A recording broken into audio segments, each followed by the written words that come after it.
You know, the markets continue to just be chaotic, and especially on Friday with the recent news of Russia claiming that they have annexed the eastern regions of Ukraine. And of course, the world is not 100% accepting these claims, but the market in particular did not like hearing those words as they're echoing throughout the world. Today, on today's podcast, we're going to first be talking about how U.S. announces new sanctions on Russia in response to Ukraine annexation and what that means for the markets potentially going forward.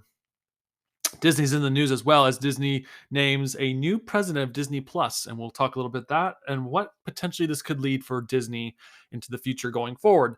Finally, the last thing we'll be talking about in today's podcast has to do with the EV revolution that's happening for the electric batteries in cars. One has to do with Toyota and what the CEO is planning to do there. One has to do with New York and what they're doing themselves as well. And finally, there is a story that we need to cover that ties in with what's happening both in New York and with the CEO of Toyota for the EVs that are supposed to be coming out. With that being said, I have to remind you all at the beginning of each podcast, I am not a professional advisor in any way, shape, or form, and everything I talk about in this podcast is for information purposes only. You need to do your own research before investing in any company, as you're not guaranteed to make money in the stock market when you do invest. Also, your professional advisor would actually know your financial situation a lot better than I would, so they'd be able to help you a lot more. I cannot legally give you financial advice. This podcast is for information and entertainment purposes only. And with that, let's begin today's podcast. U.S. announces new sanctions on Russia in response to Ukraine annexation. From Washington, the Biden administration announced new economic sanctions on hundreds of Russian officials and entities Friday in response to the Kremlin's illegal annexation of four regions of Ukraine. Quote, make no mistake, these actions have no legitimacy, President Joe Biden said in a statement, slamming Russian President Vladimir Putin's goal of recreating the Soviet-style Russian Empire. Quote, I urge all members of the international community to reject Russia's illegal attempts of annexation and to stand with the people of Ukraine for as long as it takes, he said, vowing that America and its allies would hold the Kremlin accountable. The new sanctions target several front companies outside of Russia that were created this year to help the major Russian military suppliers, even the sanctions they had already faced. The new designations also expanded sanctions on the top Kremlin's officials to include their wives and adult children. After 7 months of war and economic sanction, these revisions offer a window into what the U.S. officials believe is working. The Treasury Department named 14 international suppliers that assisted Russian military supply chain. It also imposed designation on 109 members of Russia's state Duma and 169 members of the Federation Council of the Federation Assembly of the Russian Federation. Also new on Friday is addition of Russia's central bank governor and former advisor to Putin.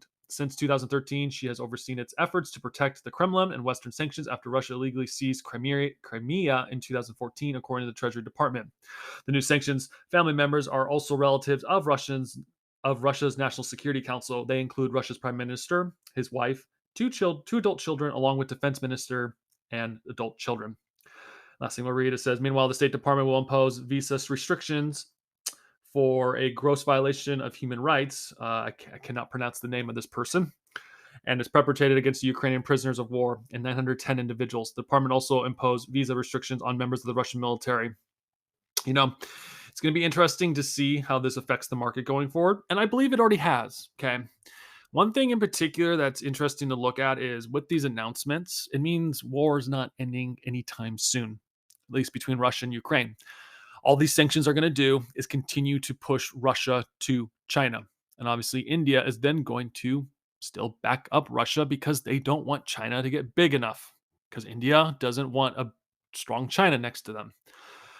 These sanctions, it doesn't explain in details of what they're planning to do in full details of other sanctions, but economically, it's not going to affect Russia in any way, shape, or form. They'll continue to sell oil to China. We've covered that on this podcast. Listen to past podcasts to be able to understand a little bit more on that detail.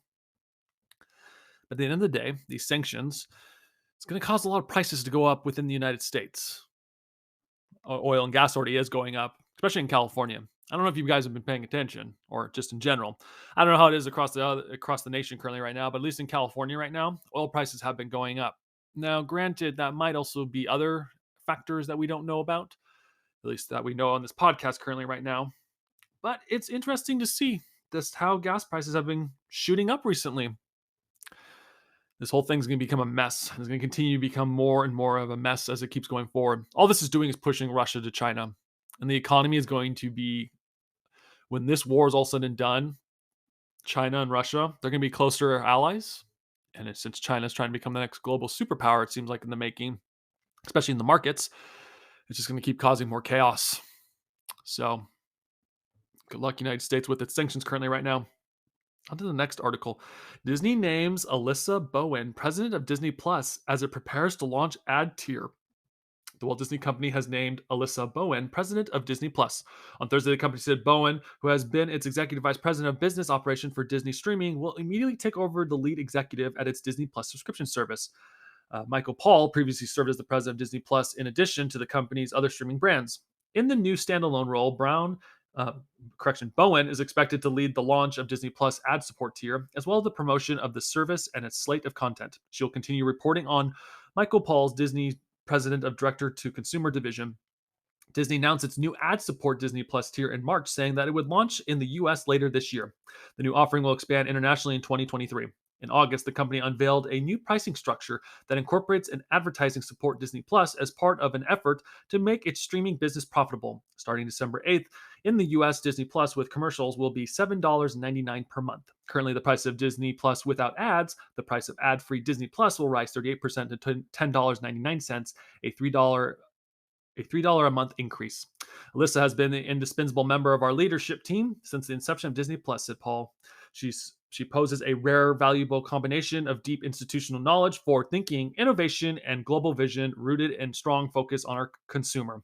That is perfectly suited for this critical role, and I'm confident she'll have an immediate and positive impact on the business. You know, Disney's had a lot of problems. They have. Okay.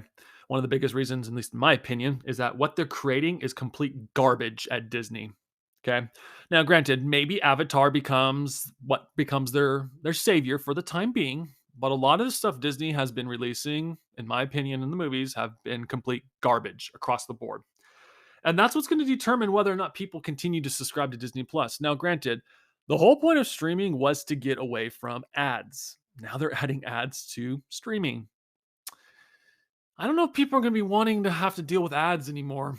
Or maybe this just becomes full cycle now of you leave a service to get away from the ads, and now you are becoming the service that is bringing back the ads. It's going to get interesting to see. But I'm also curious to know how much, like, let's say people do decide, you know what, I want to watch Disney Plus, and I don't care if I have to pay ads to watch Disney Plus. I wonder if when they have the ads on Disney, how much money Disney is going to make. Disney Plus in particular. That's something of interest I would like to know that they hope that they do talk about in their next earnings report when the time comes. Obviously, we have to wait till next year before this ad tier is submitted to the public. But it's still going to be interesting to see how much of the revenue comes from ads going forward. And that'll give us an idea of where the streaming wars is potentially going. Even Netflix is having potentially think about putting ads onto their content. So streaming wars are about ready to start heating up. And if I know anything from Wall Street, it potentially is going to be a hot topic in the future where they're going to be talking about who's going to be king of the ad space on streaming service. We're going to keep an eye out for that. And I advise you do as well, as it might actually be giving you ideas of who might win the streaming war when it's all said and done. Last few things we'll talk about in today's podcast. Toyota CEO doubles down on EV strategy amid criticism it's not moving fast enough. From Las Vegas, Toyota Motor is standing by its electric vehicle strategy, including hybrids like its Prius, following criticism by some investors and environmentalist groups that the company is transitioning too slow to EVs. Toyota CEO Akio Toyoda, who had built the corporation strategy around the idea that EVs aren't the only solution for automakers to reach carbon neutrality, said Thursday the company will move forward with plans to offer an array of so-called electrified vehicles for the forecast future, ranging from hybrids and plug-in all-electrics to hydrogen electric vehicles. Everything's going to be up to the customer to decide, he said through a translator during a small media roundtable, a day after addressing the company's Toyota dealers at their annual conference in Las Vegas. Toyota addressed the need to convince skeptics of the company strategy, including government officials focusing regulations on all-electric battery vehicles, saying that the automaker will present the hard facts about consumer adoption and the entire environmental impact of producing EVs compared with hybrid electric vehicles. Since the Prius launched in 1997, Toyota said it has sold more than 200 million electric vehicles worldwide. The company also says the sales have avoided 160 million tons of CO2 emissions, which is the equivalent of the impact of 5.5 million all electric battery vehicles. Toyota remarks echoed comments he made to thousands of Toyota dealers and employees on Wednesday, saying the company will play with all the cards in the deck and offer a wide variety of vehicles for all customers. That's a strategy we're sticking to, Toyota, who has described itself as a car guy or car nerd, said in a recording of their remarks shown to reporters. Toyota doubled down on the company's expectations that all electric vehicle adoption will take longer to become a mainstream than many think. He said it will be difficult to fulfill recent regulations that call for banning traditional vehicles with international combustion engines by 2035, like California and New York said they will have adopted. You know, we're already talking about that right now about New York, but I kind of agree with him. It is going to take some time to have to transition. You can't just give everything up immediately. You can't. And the sad thing is that a lot of these ESG companies are like, we have to do this now. The environment, social governance. It's quite insane. Still can't believe that Elon Musk has been kicked out of the ESG because of his remarks about Twitter. But that's just how it is currently right now. But speaking of New York, like was just mentioned in that article from CNBC, from another article from CNBC, New York ex- expedites efforts to ban sales of new gas cars by 2035.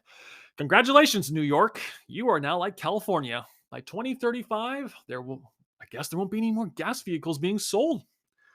Article reads from CNBC. New York governor on Thursday announced she is ordering state regulators to make changes necessary to require all passenger vehicles, pickup trucks, and SUVs sold in the state to be zero emissions by 2035. The move comes about a month after California voted to ban the sale of new gasoline powered vehicles starting in 2035, setting a precedent for other blue states. It is a critical step for New York to take to meet its goal of reducing greenhouse gases 85% by 2050. Specifically, it's expecting regulatory requirements necessary to implement legislation she signed its September of 2021. That's the governor of New York, by the way. That formally set the goal for all new passengers, cars, and trucks in New York State to be zero emissions by 2035. New York is a national climate leader. Apparently not New York because California did it first. Remember that. Okay, continuing on. And an economic powerhouse, and we're using our strength to help our spur our innovation and implementation of zero emissions vehicle on a grand scale. The governor of New York said in a written statement published announcing the news. The regulations would require 35% of sales in model year 2026 to have zero emissions vehicles, 68% of sales by 2030, and 100% of sales by 2035. Also, there would be pollution standards set for passenger cars, light duty trucks, medium duty vehicles with gas combustion engines for model year 2026 through 2034, according to the statement from the governor announced. I think it's a little ridiculous that these politicians can be making these rules and regulations saying, we dictate what the market thinks. It's sickening. I mean, let me remind you all, for my fellow podcast listeners, what has happened recently, at least in California, with the all electric vehicle issue in the making. Okay, let's take a trip down memory lane. Do you guys remember that heat wave in the beginning of September, like September 3rd through September 13th? That 1 week, week and a half, almost 2 week period where it was like 90 plus degrees? You remember when we received those text alerts saying, please make sure to conserve energy, please don't plug in your electric cars? Well, you might be facing that in the future.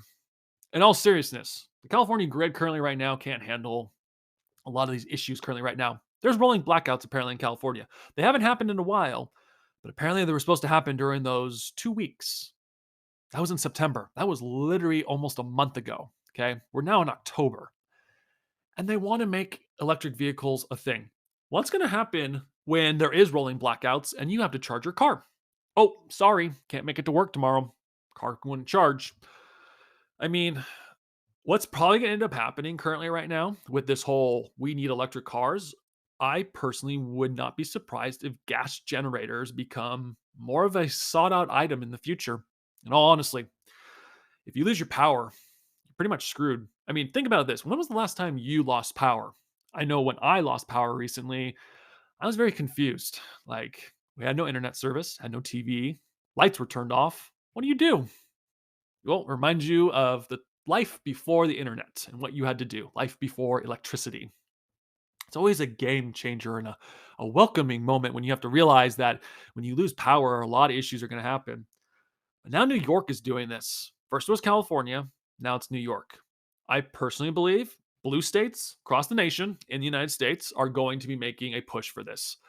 Now, what I hope will come of this, now granted, there's not going to be a study done, but I hope CNBC does do a study sometime in the future on this. They should compare states, red and blue states in the future, for all gas cars versus all electric cars, and see whose grid can handle the electricity support that's needed in the future. My bet, I'm going to say it's going to be red states. Okay. Red states in particular, I don't see them going all electric. I really don't. I think the next state potentially on the list might be Illinois. I'd say that's a safe bet. I mean, we wouldn't be surprised if there is an article about that soon. Or maybe it's going to be Nevada. Hard to tell. But this whole electric thing's getting insane because here's something that's crazy. This was reported last Tuesday from CNBC, and I've been holding on to this article for a little bit this week, just so that I can find more information to back up what I'm about ready to say. Because this is happening in the UK currently. And now, granted, this is a week old, but it's still an interesting read to see what happens when electricity, especially plugging in your car, matches with gas prices when you have to fill up your car. Okay, from the UK.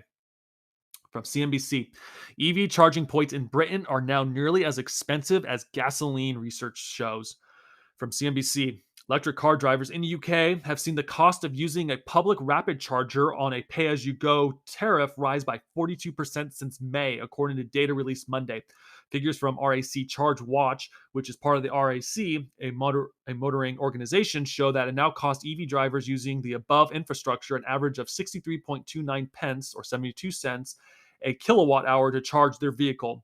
Breaking the figures down, the RAC said this meant a 80% rapid charge of a typical family-sized electric car using a 64 kilowatt battery costs an average of $34.87. I guess in the UK it'd be 32.41 pounds.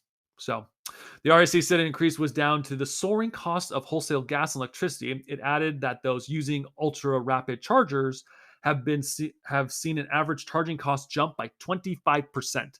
The analysis also showed that a driver exclusively using a rapid or ultra rapid charging on the public network will now pay around 18p per mile for electricity, the RAC said.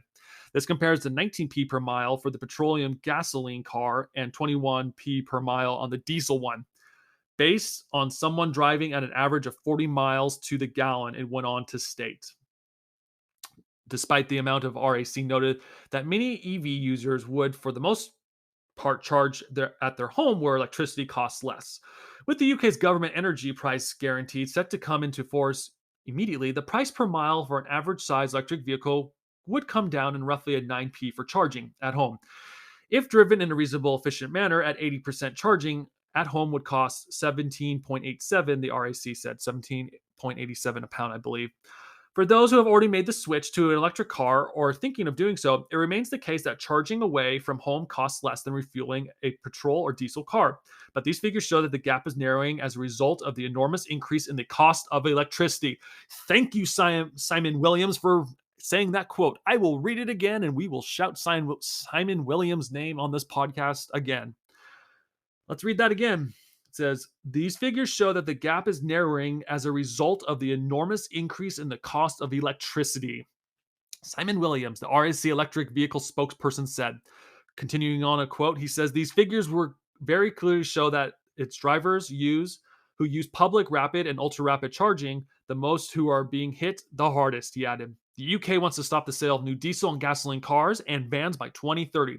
It will require from 2035 all new cars and vans have zero tailpipe emissions. Oh, good.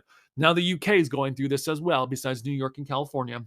Continuing on with the article, says with more EVs set to arrive on Britain's roads in the years ahead, the RAC is backing calls for sales tax cuts and electricity sold at public chargers in order to redress what it sees as the imbalance between public and private charging. While the government's energy bill relief scheme announced last week should help prevent charging costs up from spiraling still further, it remains the case that drivers using public chargers unfairly pay 20% in VAT, sales tax, for electricity vary by compared to charging at home, where it's just 5%, it said, adding that it's supporting a campaign of 5% rate for both public and private charging.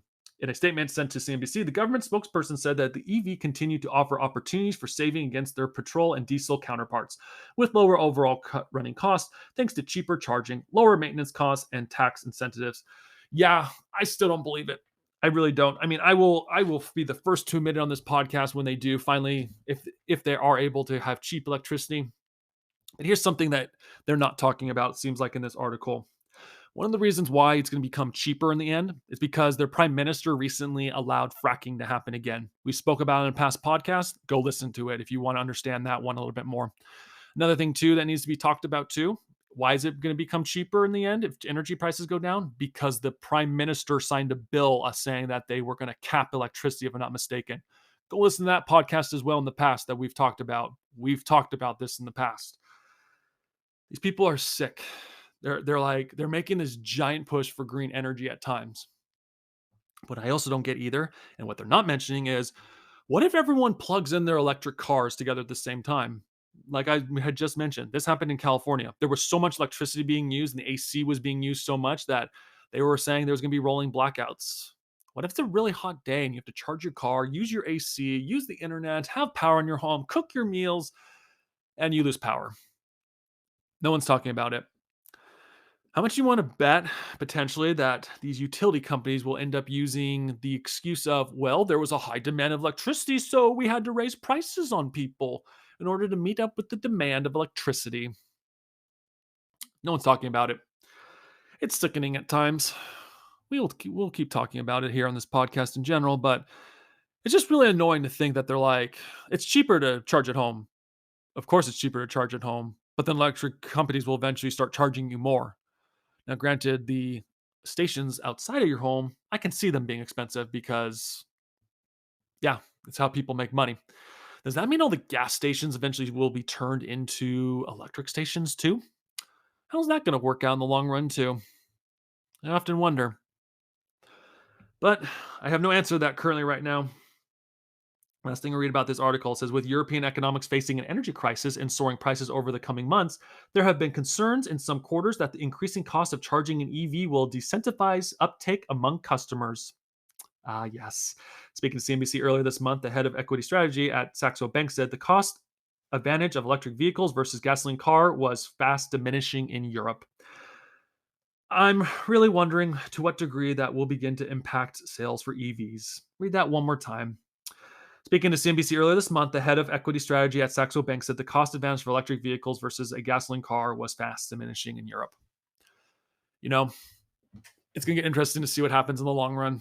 In all honesty, if the incentive used to be that it's cheaper to use electric cars, but now everyone's starting to use electric cars, that means the demand's going to go up for electric cars, and the demand for electricity for those electric cars is going to go up, which means we're going to be almost in the exact same situation. Except in the future, politicians won't be complaining about gas. They'll be complaining about the evil battery companies or the evil green energy companies that are just being so greedy and that they shouldn't be charging people so much. That's sarcasm if you don't understand, but let people decide what they want to do. Government needs to get out of people's lives in general. But the market's going to love hearing this news about EVs. Wouldn't be surprised if some Wall Street banker or some politician starts making a lot of money off these EV companies. So keep an eye out for that, fellow podcast listeners. Yeah. I'll leave it at that. With that being said, thank you for listening to today's podcast, fellow listeners. If you had liked this podcast, please like and subscribe to this podcast, as every like and subscription we get to this podcast can help grow this podcast to be able to keep talking about the events that are happening on Wall Street that Wall Street is not willing to talk about at times. Please also share with friends and family, as they might enjoy this podcast and they can help grow this channel a lot faster as well. With that being said, fellow podcast listeners, thank you so much for listening to today's podcast today. Thank you and goodbye.